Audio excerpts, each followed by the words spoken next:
Right now we're going to talk about Walmart's approach to unions and labor. Why? Because it's Labor Day weekend. So just so you know, Walmart, according to Forbes, Walmart workers cost taxpayers $6.2 billion in public assistance.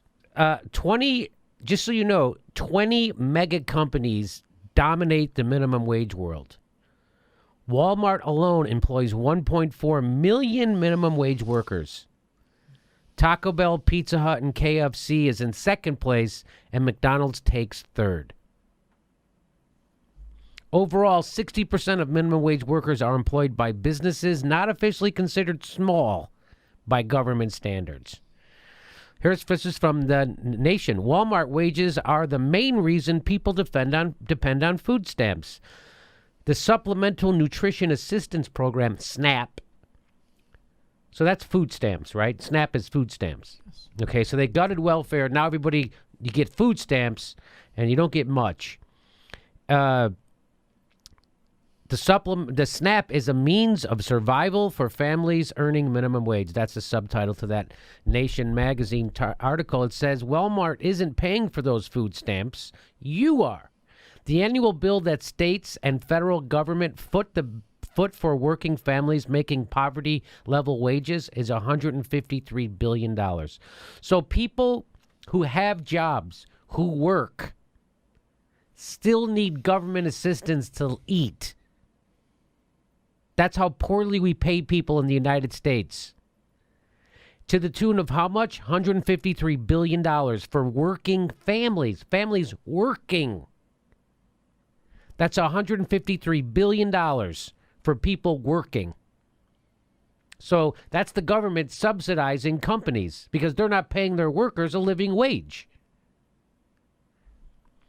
A single Walmart supercenter costs taxpayers between $904,542, so between $900 and $1.75 million per year in public assistance money. So right around $1 million per, or almost two, per Walmart. That's according to Florida Congressman Alan Grayson. In many states, Walmart employees are the largest group of Medicaid recipients. Walmart employees. They're also the single biggest group of food stamp recipients. In other words, those everyday low prices at the chain are in part subsidized by your tax money. Meanwhile, an estimated 18% of food stamps are spent at Walmart. So Walmart hires employees at substandard, sub-living wage. They have to go on federal assistance. They get their food stamps, and they take it back to Walmart, and they give that food stamp money to Walmart. Do you see what's going on? Weekend, and here is a Walmart training video, and this guy is going to tell you, you don't need a union, even though you just heard what I said. And Walmart, by the way, the Walmart family now has more wealth than everyone else in the universe. They're worth about $80 billion just themselves.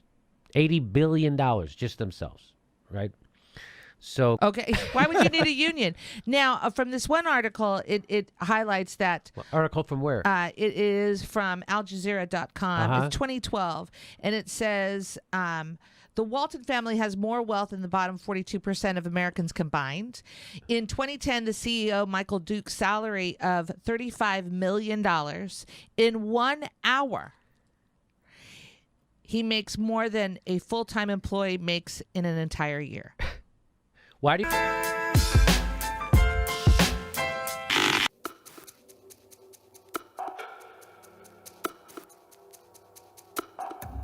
Spoiler alert, she makes $14.39 an hour and works on average 32 hours a week, which is just under $24,000 a year. And that is not a poverty wage. We have a lot of workers that rely on public assistance. Some of them are homeless. Some of them can't afford to live. You can't just say a lot of workers can't afford to live and move on. How is that Walmart's fault? My company makes billions every day. They could afford to pay each and every Walmart associate a living wage. They can? I mean, I guess you can trust Cynthia because she does work in the fitting room. Or we can check out their financials. According to Walmart's annual report for fiscal year 2018, their worldwide net sales were just under $495 billion.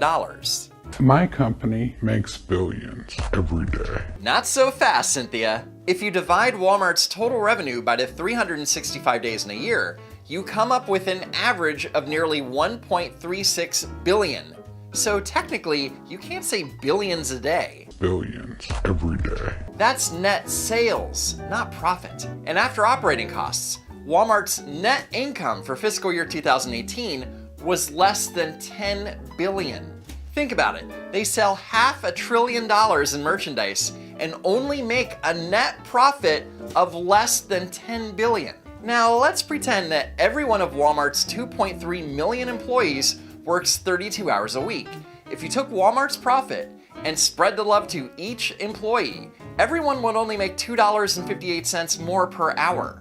That would eat up Walmart's entire bottom line, so no, they can't afford it. Once a worker comes in and they see what it is to work there, they leave. We're understaffed, overworked, and they disrespect us. The turnover rate is high in all the Walmart stores across the country. Says the Walmart worker who has been with the company for 18 years. They pride themselves on paying their workers low wages. Meanwhile, we don't even make the poverty level.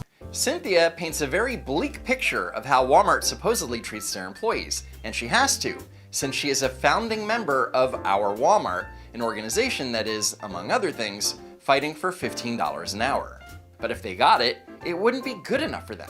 We're trying to change the way that the conditions are in our company, and especially 15 an hour, and that's low. We all know that if we had still continued with the minimum wage, it would be like $21.50 right now an hour. So we are way below that. I'm done talking about Cynthia. I pay $50 every 2 weeks just to get back and forth to work. You're complaining about $25 a week for transportation? Cry me a river. They took my promotion away from me. I can't imagine why. Doug McMillan, he makes 22.5 million a year. That ain't right. That ain't right. That ain't right. Doug McMillan oversees a global company with millions of employees, over 6,300 locations, and $500 billion in sales. So I'd like to know how much he's supposed to be making. $15 an hour? If he gave up his annual salary and divvied it up between every Walmart employee, they would each get a whopping $9.78. The struggle is real. Y'all stay well. Peace out, Mabel. Where are our police? At Walmart, and they're not shopping. In just 2 Twin City Walmart stores, police got called over 1,100 times for shoplifting and other petty crimes. That's 3 police calls a day to just 2 area stores. So as Walmart makes billions in profit and its CEO makes millions a year, Walmart is offloading security to the police at taxpayer expense. It doesn't matter if a store has 1 or 100 security guards, because the store still needs to call the police to come and make an arrest. It's not like a Walmart employee can apprehend you and put you in Walmart jail. What a stupid commercial. Help send Walmart a message. Our police should protect us, not your profits. Oh, it's paid by the United Food and Commercial Workers Union. They're just salty because they have made 0 progress when it comes to unionizing Walmart employees, so they try and slander Walmart every chance they get. Like this campaign, where they went to colleges to get students to bitch about Walmart and Trump. Oh, absolutely worse. Worse. Much worse. Worse in the long run for people my age. Wait, are you talking about Trump or Walmart? Worse. Worse. Worse? Did I give the right answer? Oh, worse, definitely. If you look at the Trump agenda, he's filled his cabinet with corporate executives. Obama filled plenty of positions with corporate executives too, so honestly, it's par for the course. Who cares? They're not really doing anything that helps the average person on the ground. I think they really help the elite. You'd think Walmart's low prices would be helping the average person, but what do I know? Worse for sure. They are definitely making them worse. Wait. How is the University of Toledo among America's greatest schools? The rhetoric of Donald Trump is not only hurting the society of America, but I think that the big business of Walmart and the whole Walton Association is making America worse as a whole. Says the person wearing an Under Armour choker, which was probably manufactured in Honduras, El Salvador, or China by a worker making a fraction of what an American worker would make. By the way, Under Armour retail employees make an average of $9 an hour. Meanwhile, the company made nearly $5 billion in revenue in 2017 and pays Steph Curry $4 million a year to wear a sneaker. So spare me your indignation. Look, does Walmart pay low wages? Yeah, but it's a low-skilled job, so I don't know. I don't make $15 an hour, and I've been there 18 years. There's something wrong with that. If you're gonna complain about a company with a razor-thin profit margin that pays you poverty-level wages, and yet you continue to work with them after 18 fucking years, clearly you either have an agenda or you enjoy being a professional victim. Or both.